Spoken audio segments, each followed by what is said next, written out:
Check post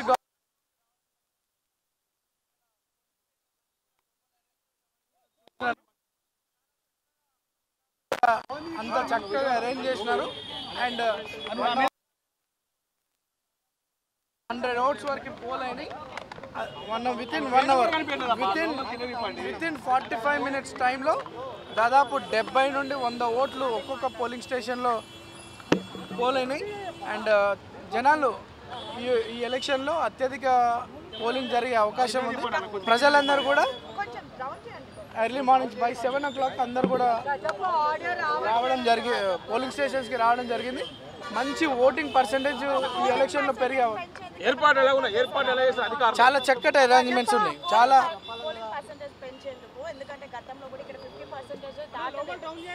అంటే అప్పట్లో జనాలు వచ్చి ఓట్లు వేసేది కాదు, కానీ ఈసారి మాత్రం ఇప్పుడు చూస్తున్నటువంటి పరిస్థితి చూస్తే 70% 60 to 70% పోలింగ్ జరిగే అవకాశం ఉంది. ఎందుకంటే నేను ఇప్పుడు అన్ని దాదాపు 5-6 పోలింగ్ స్టేషన్స్కి వెళ్తే 70 votes 60 votes within 40 minutes. Within నాకు తెలిసి 63%, 60 to 63% జరిగే అవకాశాలు ఉన్నాయి.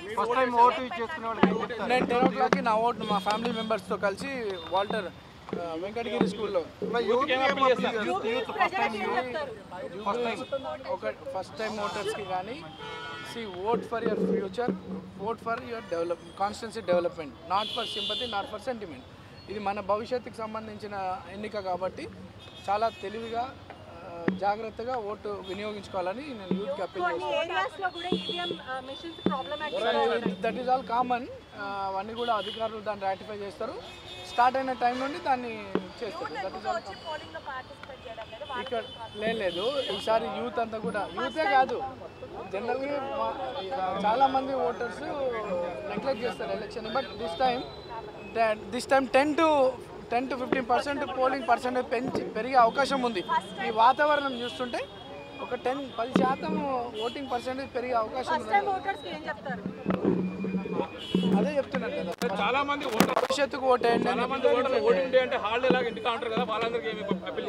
లేదు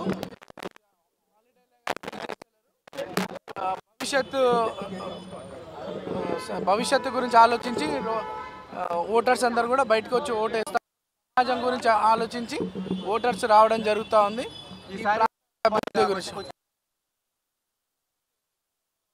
దారిని అక్కడ కార్ దిగినప్పటి నుండి లోపలికి వెళ్తుంటే అందరు కూడా కంగ్రాచులేషన్స్ అని చెప్తాం. ప్రతి ఒక్క ఓటర్ కంగ్రాచులేషన్స్ చెప్తాను. I'm feeling very happy.